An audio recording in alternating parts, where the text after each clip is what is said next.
Oh yes, mpola mpola tukwaniriza natera ku mukutu gwaffe omuganzi okumanyikiddwa nga Uganda Mukamooli amanya ddoboozi wa mpita ntambi Kimso Rich Boy Maxudi Junior webale kuba nti otambula naffe webale kuba nti otwesiga n'ogamba nti nina kutambula ne buno obukyali obundetera ebiriko kyanaku nnyo nti MP we Kawempe omupya Kawempe East musajja mukulu amanyikiddwa nga Muhammad Ssegirinya oba Richard Ssegirinya mukwate wajjo abadagezako okwekalakaasa nga sinzira komini price zibadde essaawa omukaaga ne bamukwata era nga wetwogerera omuvubuka ono ali ku poliisi webale kuba nti otambula naffe webale kuba nti otwagala webale kuba nti osubscribing webale kuba nti otwesiga eva n'ogamba nti yes ndina okutambula namwe now mpola mpola nga tugenda mu maaso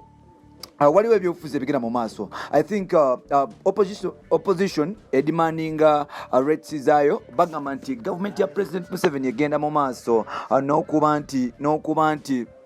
ekwata abantu b'opposition nga tebalina musango era kibeeza okuba nti oba oliawo abantu bano bakwatibwa ne batwalibwa mu bifo ebitategeerekeka abamu bakomawo nga bakobeddwa nga tebasobola kutambula abamu bakomawo nga oba oliawo tebasobola na kuzaala ng'ensigo zaabwe bazaasa abamu tebasobola na kukola mirimo gya mu maka bulungi kubanga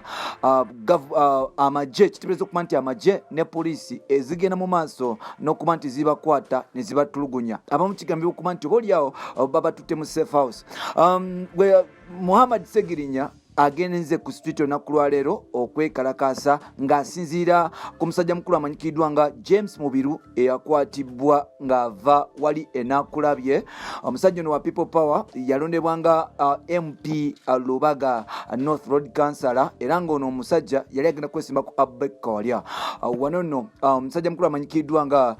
Muhammad Ssegirinya talinze bantu kuvaayo kuba nti oba oliawo bayambako jjukira nti Muhammad Ssegirinya wavuddeyo kutandika okwekalakaasa nga oba oliawo kigambibwa okuba nti babalumiriza okuba nti bajja ssente mu gavumenti nti babbye ssente nti gavumenti ya President Museveni yasala okuba nti ebagula era nga ba People Power ba Buganda bonna kiteebereza okuba nti bakolera President Museveni Ssegirinya yabigambye yavuddeyo n'abiwakanya olunaku lwaleero avuddeyo n'agenda ku mini price neyekalakaasa wino webijjidde nga Ssegirinya alina challenge nti documents ze zikyali matankani nti bagamba nti documents Ssegirinya tiyasoma unlike bingi ebikyagenda mu maaso n'okuba nti bitambula Ssegirinya ali mu lutalo ne former MP Lubaga South musajja mukulu amanyikiddwa nga Katolu Wama yavayo n'amugamba the only thing he can do is cutting pig and roasting it talina kira kyasobola kukola okujjako kusala embizi n'azokya n'azitunda n'azitwala ku street Ssegirinya yayise mu kwekalakaasa okwenjawulo now Ssegirinya political career etambula bweti nti bwe yali atandika okufuuka Lord Councillor omusajja ono yavayo n'awakanya omusolo ogwatandika okuba nti gutekebwa ku TV za Uganda era nga yavayo n'awakanya digital movement yali etandise okujja kwali kwa kwekalakaasa kwa 2011 yagenda mu maaso n'okuba nti azimba kaliya y'empola mpola mu 2016 Ssegirinya afuuka wamaanyi eddala bwe yavaayo n'okuwakanya omusolo gavumenti gwe yali etaddewo ku TV era nga Ssegirinya bamuyita ka TV Ssegirinya yavaawo n'atandika okuba nti akwata embizi n'atandika okuzituula ku paalamenti ya Uganda kino kyagenda mu maaso n'okuba nti kimuwa ettutumu okumuwa amaanyi okumuwa obusobozi okumuwa support n'abantu okutandika okuba nti bamukkiririzaamu Ssegirinya wagenze mu paalamenti ng'amaze okumegga musajja mukulu amanyikiddwa nga Munyagwa y'omu ku abo abatandika tricks ez'okusuula embizi n'okuba nti oba oliawo bakola science political ngenda muyita kids politics nti batandikanga okuba nti bagenda mu nsiko okuba nti basaba duwazi nga basabira mu kulembeze Uganda aveeko afe n'ebisigaddewo but unfortunately President Museveni is still existing up to now so Muhammad Ssegirinya agambye nti kama nimbaya ekijja kyonna kijje tajja kulekera ku demanding rights ze neze bana Uganda oba oliawo abagenda mu maaso n'okuba nti bakwatibwa wetujjidde nga NUP eyolekedde challenges nyingi ekisooka musajja mukulu amanyikiddwa nga Bobi Wine yagenda n'afuna gye bayita amdika nga bagamba nti oba oliawo eno emotoka ebeera approved by the government of Uganda URA ne security wano webijjira kitebeeza okuba nti oba oliawo Bobi Wine bamutandise okumukuba amataka, maybe he's working for President Museveni. That is what rumors betandise okuba nti zitraininga banono bye batandise okugamba nti yo propaganda waba strategists ba government abagezaako okuba nti oba oliawo balemesa n'okunafuya opposition. Wetwogerera opposition ya NUP etandise okufuna challenges ez'enjawulo because in just 1 month or 2 months bakola mess nga 3 zotasobola kubuusa maaso. Amdika botunulira byonna ebigenda mu maaso no bamukute egundi bamukute and still Bobi Wine akyalina challenge nti nemukyaliwe enfanfe no Bianli akogata ne bouncer wamanyikidwa nga Eddie Mutwe still bakyali mukomera. Wanono abantu bagamba nti Bobi Wine ali weru ali abutala nga abana be babonabona. Recently lawyer we amanyikidwa nga James Mubiru ali mukomera like yawambiddwa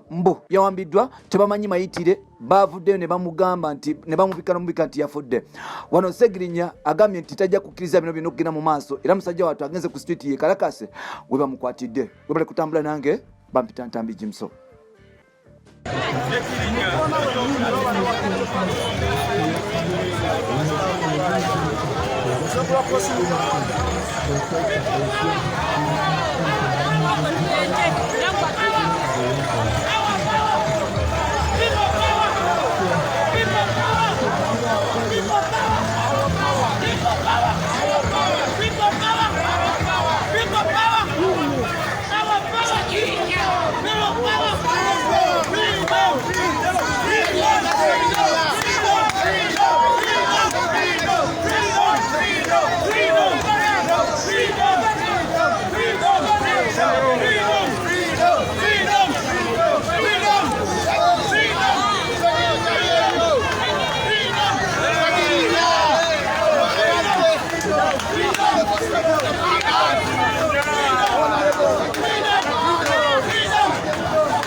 Nga banyivu